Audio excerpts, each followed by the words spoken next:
Hi and welcome. In this video I will be demonstrating how to configure static NAT on a Cisco router using the command line interface. The programs I'm going to be using to record this are Cam Studio, which is a free download and a free program that allows me to record whatever I'm doing on my desktop. The other program I'm going to be using to do this demonstration is the Cisco Packet Tracer program offered by the Cisco Net Academy site. To give you a better understanding, and I'll take this directly from the Working at a Small to Medium Business, or ISP CCNA Discovery Learning Guide. I feel that the book does a much better job at explaining what NAT is or what NAT does. It explains it much better than I probably ever could. And this is a direct quote from that particular book. NAT is used on a network to prevent internal network addresses from being sent across the internet. When you configure NAT, at least one interface must be configured as the internal interface, meaning that it is connected to the internal protected network. Another interface must be configured as the external interface. When devices on the internal network communicate out the external interface, all addresses are translated into a single specified registered IP address. Sometimes a server located on an internal network must be accessible from the internet. This requires that the server have a specific registered address that external users can specify. One way to provide an internet accessible address to an internal server is to provide static NAT translation. Static NAT ensures that addresses assigned to hosts on the internal network are always translated to the same registered IP address. And then there's 8 steps in the process. I'll go over those steps really quick, and we will be doing some of this. Well, I will be doing some of this today. The first step is specifying the interface. Then you want to set a primary IP address for that interface, identifying the inside interface, configuring the outside interface, setting the primary IP address for the outside interface, identifying the outside interface, defining address translation for the server, and then you would want to verify the configurations. To get started, as you can see here, we have our network, the customer server, switch, and router, as well as the workstation. And then on the ISP side, we have the same types of devices. What you're going to want to do is select a console cable going from the customer workstation to the customer 1841 ISR router. And then from there, we can go and left click on the customer workstation, go to desktop and terminal. Most, if not all, Cisco devices use the same basic commands, and as long as you have a terminal program installed on a PC, you are able to access the command line interface to configure router. So enter my password.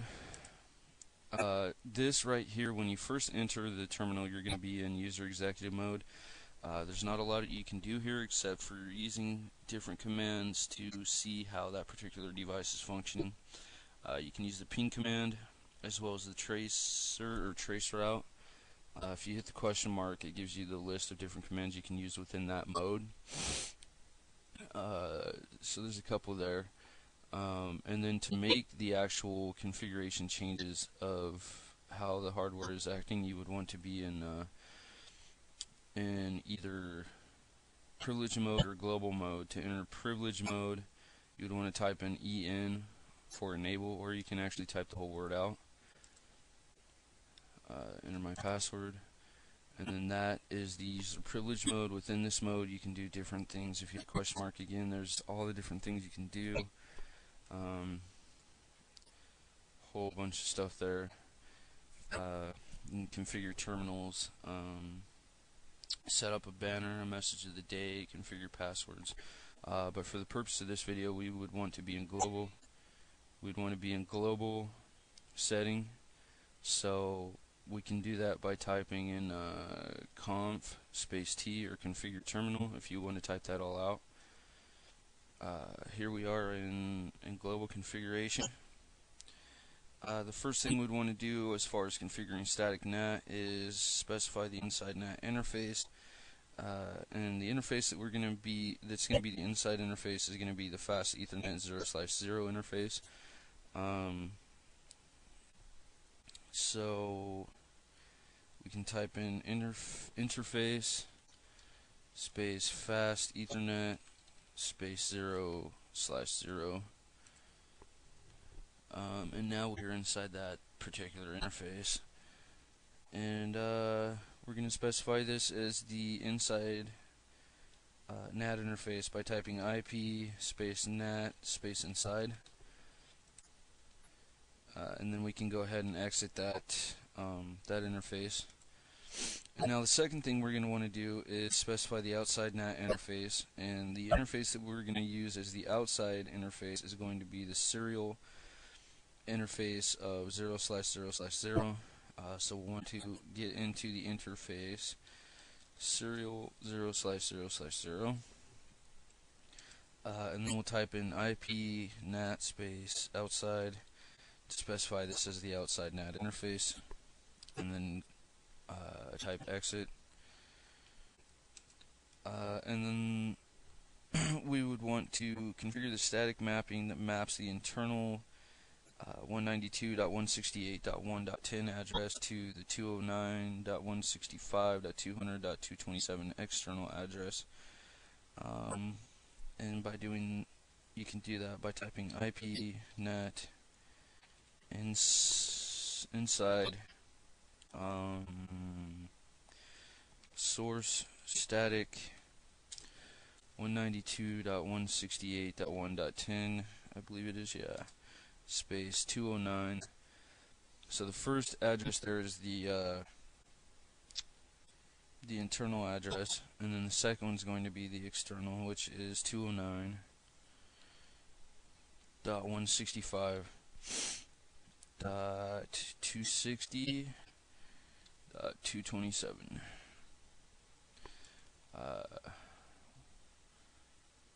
Wait a second. What is this? Let's try this again. IP NAT inside source static 192.168.1.10 209.165.260.227. Really?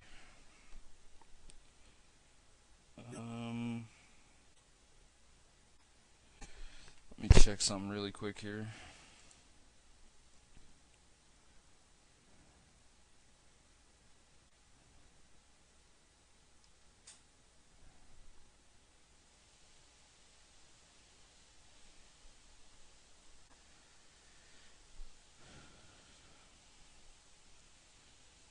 NAT source static should be IP NAT.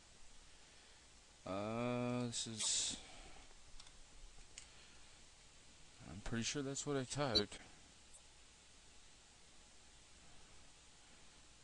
Source static 1.10 65.2. Okay, I see what I did there. That should be 200.227 and not 260. So we'll try this again.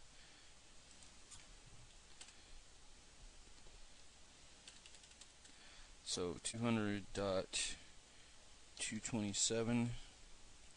Let's try that. There we go. That worked. Simple mistake. No big deal. And then we can exit this. And then from there, we'd want to verify our configuration changes by exiting the terminal. Then we can enter the command prompt, and we will ping 209.165.200.227 to see if the ISP workstation connects to the customer server. So we'll go ahead and do that now. Ping 209.165.200.227. And if all goes as planned, we should get a reply from... Okay, there we go. We did lose one packet, but for the most part it did send and receive our packets, and everything is up and running. That concludes my video on configuring static NAT. I hope you enjoyed watching this video and learned something from it. If you do not understand this video, I encourage you to watch it again or watch other videos on YouTube. Also do some research on the different aspects that are not making sense for you. Google is a great resource to use, and it is your best friend. I hope you enjoyed watching this video, and I thank you for your time.